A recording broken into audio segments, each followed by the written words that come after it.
Chapitre 12. S'auréoler de poésie.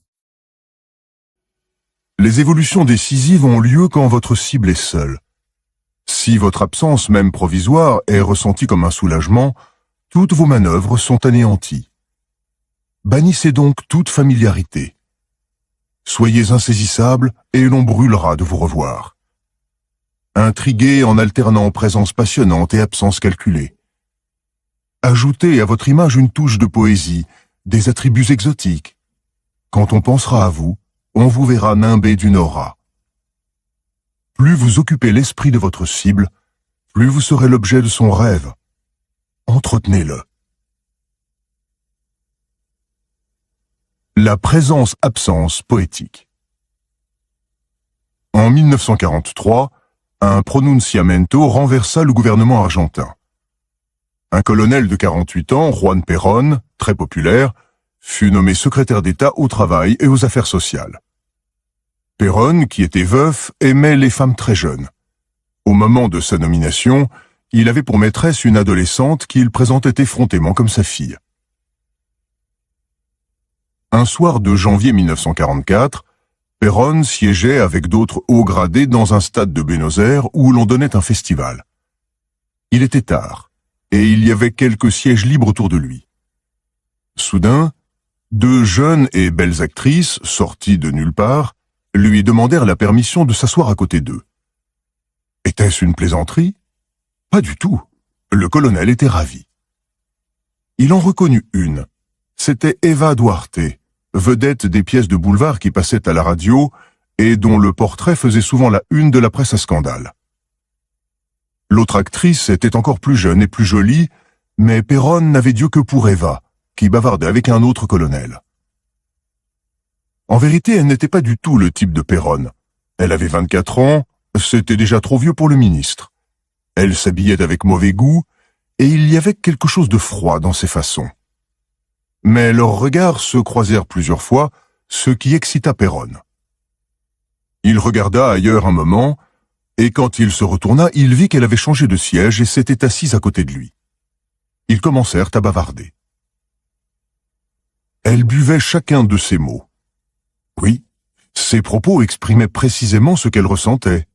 Les pauvres, les ouvriers, c'était eux l'avenir de l'Argentine. Elle-même avait connu la pauvreté. Elle avait presque les larmes aux yeux quand elle s'exclama, à la fin de leur conversation, « Merci d'exister ». En quelques jours à peine, Eva Duarte parvint à évincer la fille de Perón et à emménager chez lui. Où qu'il fût, elle prenait tout en charge. Elle composait ses menus, le soignait quand il était malade, le conseillait en politique. Comment la supportait-il? En général, il avait une passade avec une jeune fille et s'en débarrassait dès qu'elle commençait à s'accrocher. Mais chez Eva, rien n'était superficiel. Peu à peu, il prenait goût aux sentiments qu'elle éveillait en lui.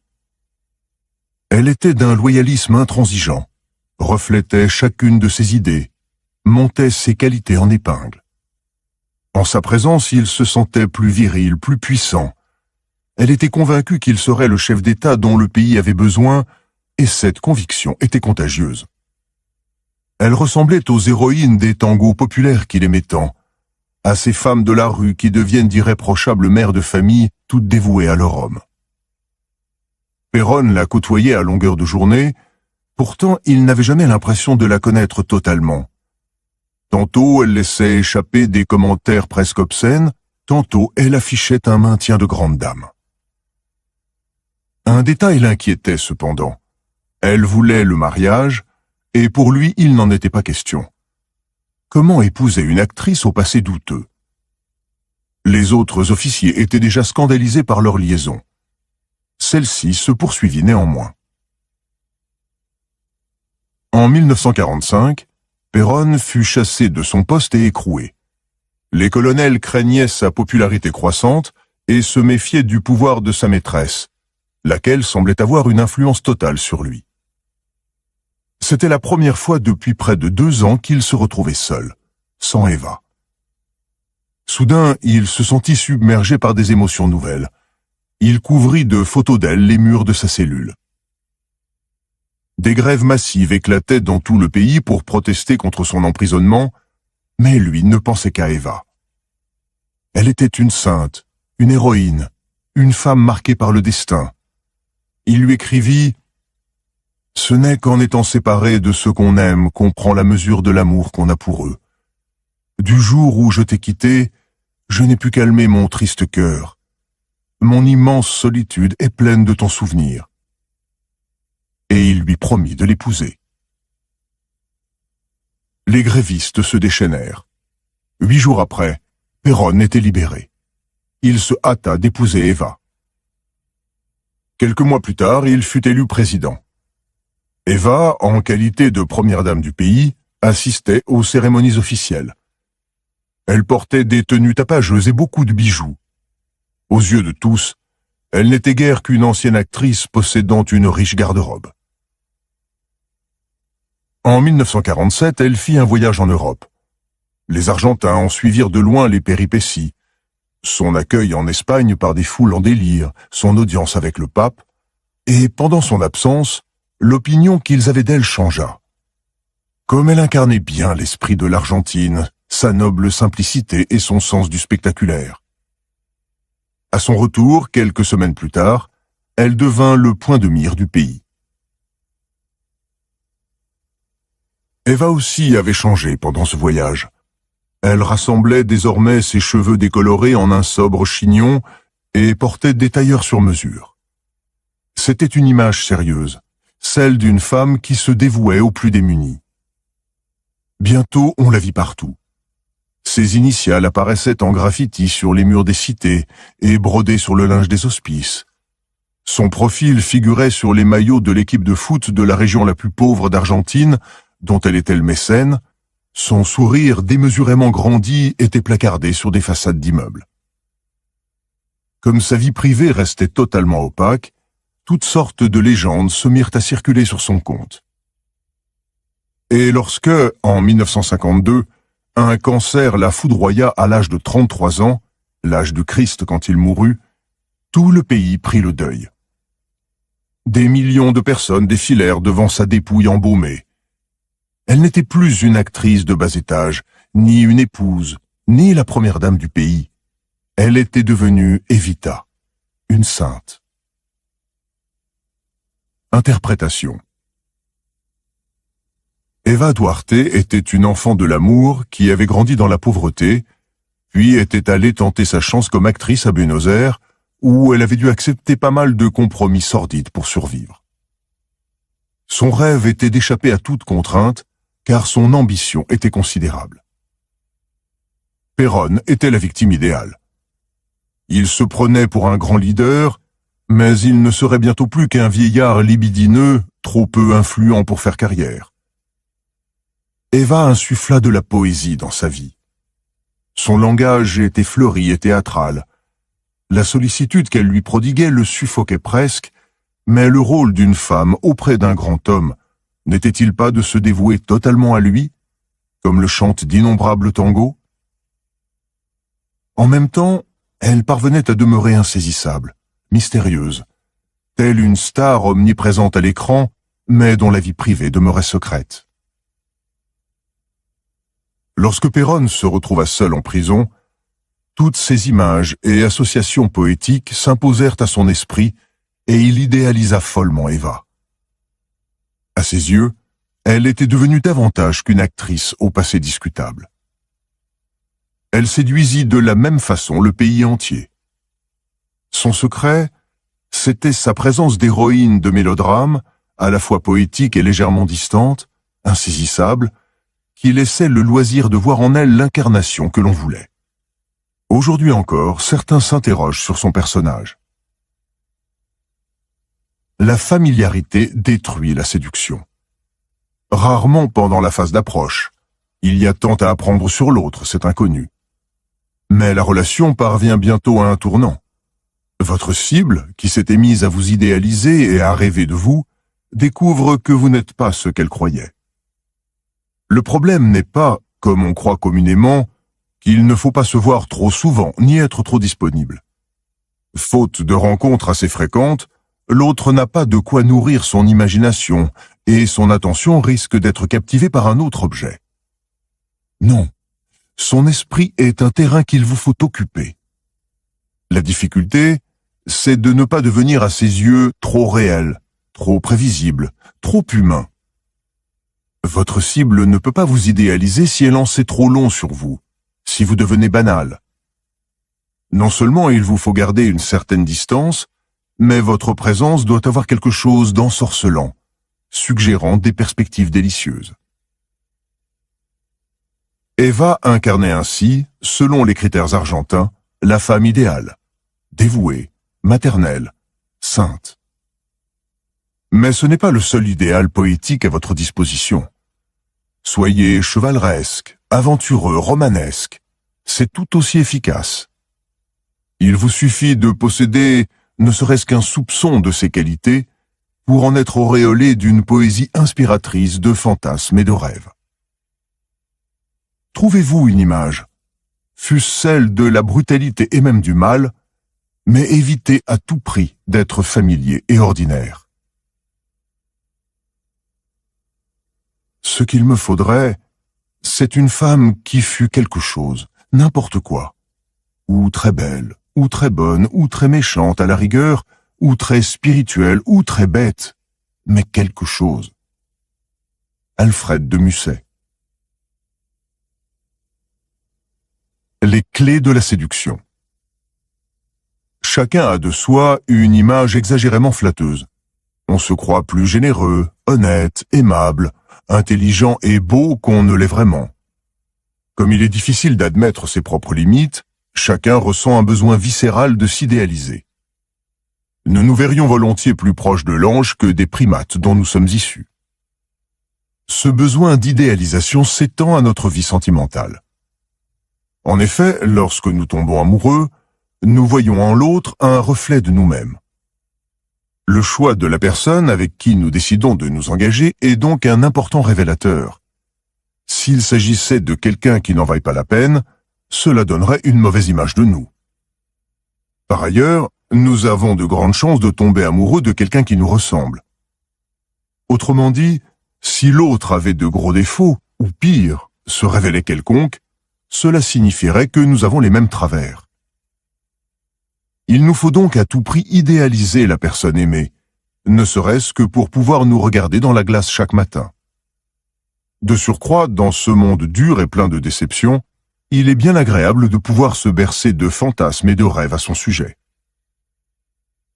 Comme séducteur, vous avez dès lors la part belle. Vos victimes potentielles meurent d'envie de pouvoir rêver de vous.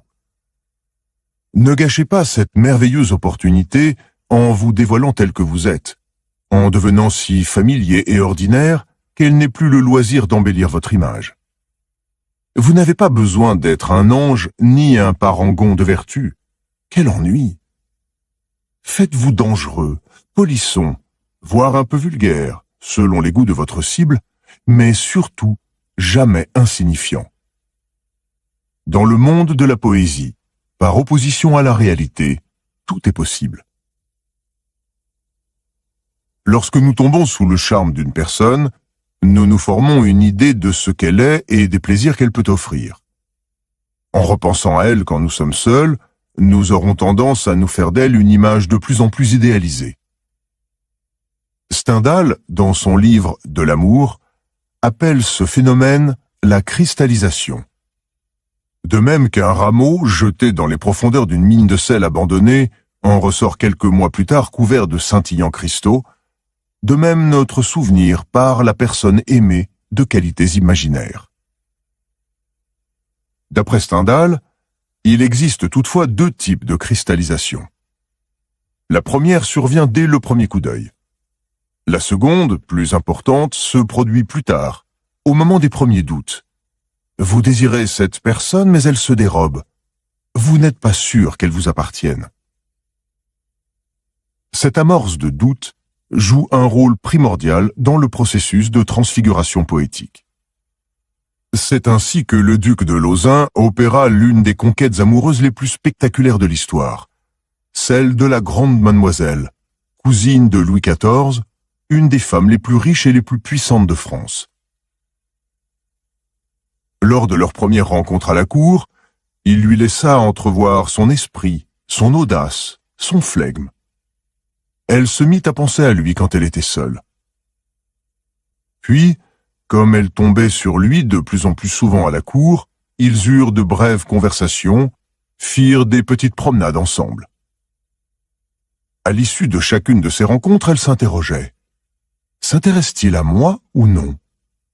Du coup, elle voulait le voir davantage pour en avoir le cœur net.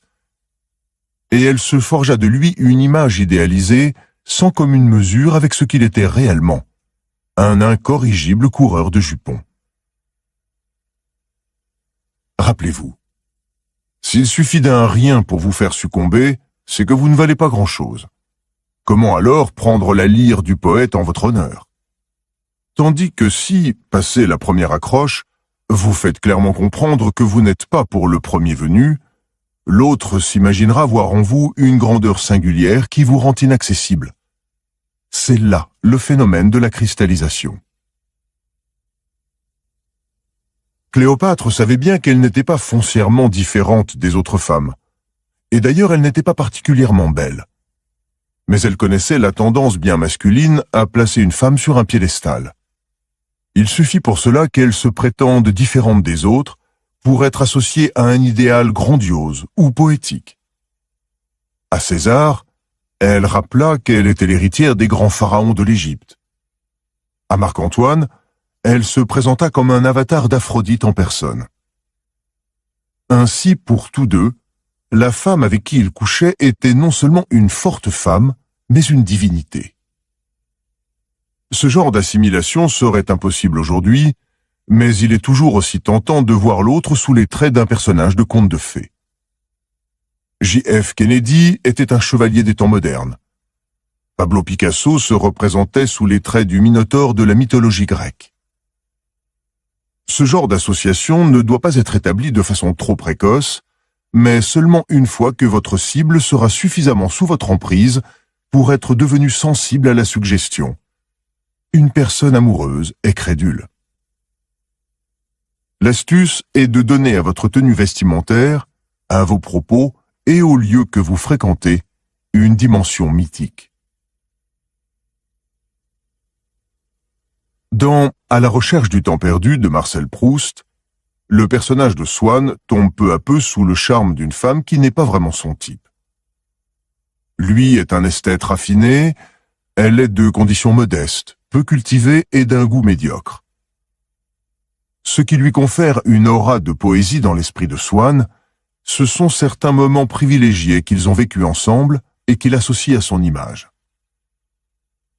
L'un d'eux est un récital privé dont Swann est revenu hanté par le motif de la sonate qu'il y a entendue. Chaque fois qu'il pense à Odette, ces quelques notes lui reviennent. Les petits cadeaux qu'elle lui a faits, les objets qu'elle a touchés, se mettent aussi à vivre pour lui d'une vie propre. Ainsi, toute expérience intense imprime en nous un souvenir plus profond et plus durable que notre quotidien. Vivez ensemble des moments forts, un concert, une pièce, une émotion artistique ou spirituelle, et votre victime vous associera à ces moments d'exception. L'exaltation partagée a un immense pouvoir de séduction, de même que les objets chargés d'une connotation poétique ou sentimentale. Les cadeaux que vous lui ferez seront imprégnés de votre présence. S'ils sont associés à des souvenirs agréables, leur simple vue les ramènera à la conscience et accélérera le processus d'idéalisation. On dit parfois que l'absence renforce l'amour. Mais si celle-ci survient trop tôt, elle arrête le processus de cristallisation. Telle Eva Perón, soyez aux petits soins pour votre cible, afin que, pendant les moments critiques où celle-ci est seule, la douceur de vos attentions occupe encore son souvenir. Ne la laissez pas vous oublier, ne lui laissez aucun répit. Lettres, billets, cadeaux, rencontres surprises, faites-vous omniprésent. Tout doit lui rappeler que vous existez. En somme, pour que votre cible ait de vous une image de grandeur et de poésie, vous avez tout à gagner à l'agrandir elle-même jusqu'au mythe. Chateaubriand parvenait à convaincre une femme qu'elle lui faisait l'effet d'une déesse. Il lui adressait des poèmes qu'elle était censée lui avoir inspirés.